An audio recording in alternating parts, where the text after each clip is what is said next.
ಈ ಬಗ್ಗೆ ಮಾತನಾಡೋದಕ್ಕೆ ಸುಪ್ರೀಂ ಕೋರ್ಟ್ನ ವಕೀಲರಾದಂತಹ ಶಿವರಾಜ್ ಅವರ ಜೊತೆ ದೂರವಾಣಿ ಸಂಪರ್ಕದಲ್ಲಿ ಜಾಯ್ನ್ ಆಗಿದ್ದಾರೆ. ಸರ್ ನಮಸ್ತೆ. ನಮಸ್ಕಾರ ಸರ್, ನಿನ್ನೆ ಕೂಡ ನಾವು ಮಾತನಾಡ್ತಾ ಇದ್ವಿ ಮ್ಯಾಕ್ಸಿಮಮ್ ಏನ್ ಶಿಕ್ಷೆ ಆಗ್ಬೋದು, ಆಮೇಲೆ ಏನ್ ಆಯ್ಕೆಗಳಿದೆ ಅಂತೇಳಿ. ಈಗ ಅದೇ ಪ್ರಕಾರವಾಗಿ SPPಗಳ ವಾದವನ್ನ ಎತ್ತಿ ಹಿಡಿದಿದೆ ಕೋರ್ಟ್, ಜೀವಾವಧಿ ಶಿಕ್ಷೆಯನ್ನ ವಿಧಿಸಿದೆ. ಮೊದಲಿಗೆ ನಿಮ್ ರಿಯಾಕ್ಷನ್ ಸರ್? ನಾನು ನಿನ್ನೆ ತಮಗೆ ಹೇಳಿದ್ದೆ, ತಮ್ಮ ಒಂದು ಚಾನಲ್ಗೂ ಕೂಡ ನಾನು ಹೇಳ್ತಕ್ಕಂತ ವಿಚಾರದಲ್ಲಿ ತಾವು ಕೇಳಿದ್ರಿ ಸರ್ ಏನಾಗ್ಬೋದು, ಎಷ್ಟು ವರ್ಷ ಶಿಕ್ಷೆಯನ್ನು ಕೊಡ್ಬೋದು ಅಂತಕ್ಕಂಥ ಕೇಳಿದ್ರಿ. ನಾನು ಹೇಳಿದೆ ಜೀವಾವಧಿ ಶಿಕ್ಷೆಯನ್ನು ಕೊಡುವಂತ ಕೇಸೇ ಇದು ಅಂತಕ್ಕಂಥದ್ನ ನಾನು ನಿನ್ನೆ ತಮ್ಗೆ ಹೇಳಿದ್ದೆ.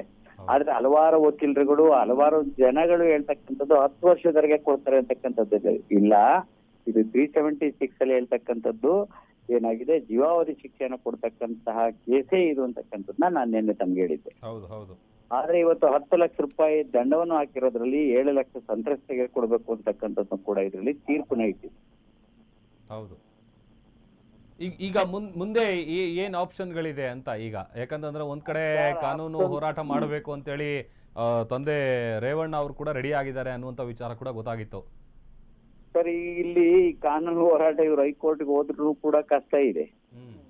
ಯಾಕೆಂತ ಹೇಳಿದ್ರೆ 10 ವರ್ಷದ ಒಳಗಡೆ ಇದ್ದಿದ್ರೆ ಏನೋ ಮಾಡಬಹುದಿತ್ತು. 10 ವರ್ಷ ಮೇಲ್ಪಟ್ಟು ಜೀವಿತ ಅವಧಿಯವರೆಗೆ ಇವತ್ತು ಹಲವಾರು ಚಾನೆಲ್ಗಳು ಕೂಡ ನನ್ನನ್ನು ಸಂಪರ್ಕ ಮಾಡಿ ಕೇಳಿದ್ರು ಮಾಧ್ಯಮದವರು. ನಾನು ಅವ್ರಿಗೆ ಹೇಳಿದ್ದೆ ಇದು ಜೀವಾವಧಿ ಶಿಕ್ಷೆಯನ್ನ ಕೊಡ್ತಕ್ಕಂತಹ ಪ್ರಕರಣ ಅಂತ. ಯಾಕೆಂದ್ರೆ ಸುಪ್ರೀಂ ಕೋರ್ಟ್ ಹಿಂದೆ ಉಪಾಧ್ಯಾಯ ಅವರ ಪ್ರಕರಣದಲ್ಲಿ ಬಹಳ ಚೆನ್ನಾಗಿ ತೀರ್ಪು ಹೇಳಿದೆ. ಜನಪ್ರತಿನಿಧಿಗಳು ಅಂದಾಗ ಇಷ್ಟು 6 ತಿಂಗಳು ವರ್ಷಗಳಲ್ಲೇ ಈ ಒಂದು ಪ್ರಕರಣವನ್ನ ಮುಗಿಸ್ಬೇಕು ಅಂತಕ್ಕಂಥದ್ದು ಉಪಾಧ್ಯಾಯ ಕೇಸ್ನಲ್ಲಿ ಸಂಕ್ಷಿಪ್ತವಾಗಿ ಎಳೆದಿರ್ತಕ್ಕಂಥ ಒಂದು ವಿಚಾರ ಇದೆ. 100ಕ್ಕೆ 100 ಭಾಗ ಇವರು ಮೇಲ್ಮನವಿ ಸಲ್ಲಿಸಿದ್ರು ಕೂಡ ಬಹಳ ಕಷ್ಟ ಇದೆ, ಕಾನೂನಲ್ಲಿ ಇವರಿಗೆ ಹಿನ್ನಡೆ ಅಂತಕ್ಕಂಥದ್ದು ನೇರವಾಗಿ ಹೇಳ್ತಕ್ಕಂಥದ್ದು ಇದೆ ಸರ್.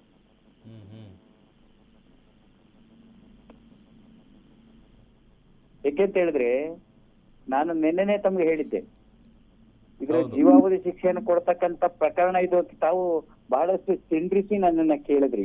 ಈ ಪ್ರಕರಣದಲ್ಲಿ ಏನಾಗತ್ತೆ, ಎಷ್ಟು ವರ್ಷ ಶಿಕ್ಷೆ ಕೊಡ್ಬೋದು ಅಂತ ಒಂದು ಅಂದಾಜು ಹೇಳಿ ಅಂತಕ್ಕಂಥದ್ದು ಹೇಳಿದ್ವಿ. ಖಂಡಿತವಾಗ್ಲೂ ನಾನು ನಿನ್ನೆನೆ ಹೇಳಿದ್ದೆ, ಜೀವಾವಧಿ ಶಿಕ್ಷೆ ಅಥವಾ 10 ವರ್ಷ ಶಿಕ್ಷೆನ ಕೊಡ್ತಕ್ಕಂಥದ್ದು ಇದೆ ಅನ್ನುವಂಥದ್ದು.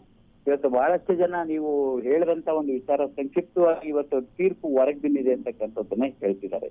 ಹೌದು ಸರ್, ಮತ್ತೊಂದು ಈ ಪ್ರಜ್ವಲ್ ರೇವಣ್ಣ ಅವರ ಮೇಲೆ 4 ಕೇಸ್ಗಳಿದೆ. ಒಂದರಲ್ಲಿ ತೀರ್ಪು ಪ್ರಕಟವಾಗಿದೆ ಮತ್ತು ಒಂದು ಚರ್ಚೆ ನಡೀತಾ ಇದೆ. ಬೇಲ್ ಅರ್ಜಿಗಳ ಬಗ್ಗೆ ಏನಾದ್ರೂ ಇದೆಯಾ ಅಂತ, ಬೇಲ್ ಅಪ್ಲೈ ಮಾಡಬಹುದಾ, ಬೇಲ್ ಸಿಗುತ್ತಾ ಏನಿಲ್ವಾ ಅಂತ.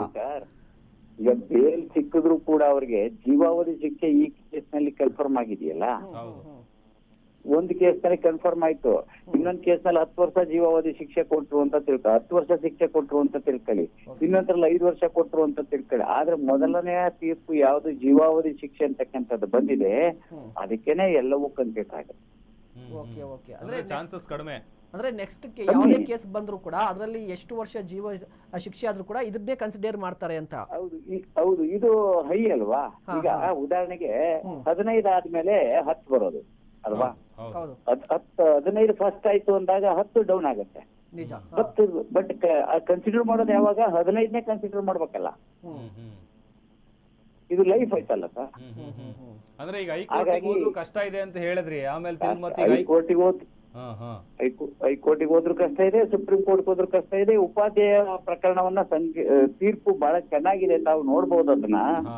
ಉಪಾಧ್ಯಾಯ ಪ್ರಕರಣನ ಸುಪ್ರೀಂ ಕೋರ್ಟ್ ನಲ್ಲಿ ಬಹಳ ಚೆನ್ನಾಗಿ ಉಲ್ಲೇಖನ ಮಾಡಿದ್ದಾರೆ. ಬಹಳ ಕಷ್ಟ ಇದೆ ಅಂತಕ್ಕಂಥದ್ದನ್ನ ಹೇಳಿದ್ದೀನಿ, ನಿನ್ನೆನೂ ಹೇಳಿದ್ದೆ, ನಾನು ಇವತ್ತು ಹೇಳ್ತಿದ್ದೀನಿ.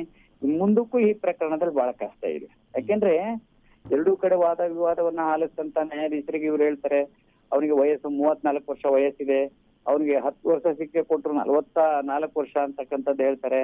ಇನ್ನು ಅವರು ರಾಜಕೀಯದಲ್ಲಿ ಹೀಗೆ ನೋಡಿ, ಅವ್ ಯಾವ್ದನ್ನು ಕೂಡ ಪರಿಗಣನೆಗೆ ತಗೊಳ್ಳೋಕಾಗೋದಿಲ್ಲ. ಆ ಒಂದು ಸೆಕ್ಷನ್ ಏನು 376 ಇದೆಯಲ್ಲ, ಅದರ ಅಡಿಯಲ್ಲಿ ಬಂದಂತ ಪ್ರಕರಣಕ್ಕೆ ಇಲ್ಲಿ ನಾವು ಏನೇ ಒಂದು ವಾದವನ್ನ ಮಂಡನೆ ಮಾಡಿದ್ರು ಕೂಡ ಅದು ಏನು ಆ ತೀರ್ಪಿನಲ್ಲಿ ಉಲ್ಲೇಖನ ಮಾಡಿದಾಗ ಖಂಡಿತವಾಗ್ಲೂ ಇದನ್ನ ತಗೊಳ್ಳೋದಕ್ಕೆ ಬರೋದಿಲ್ಲ.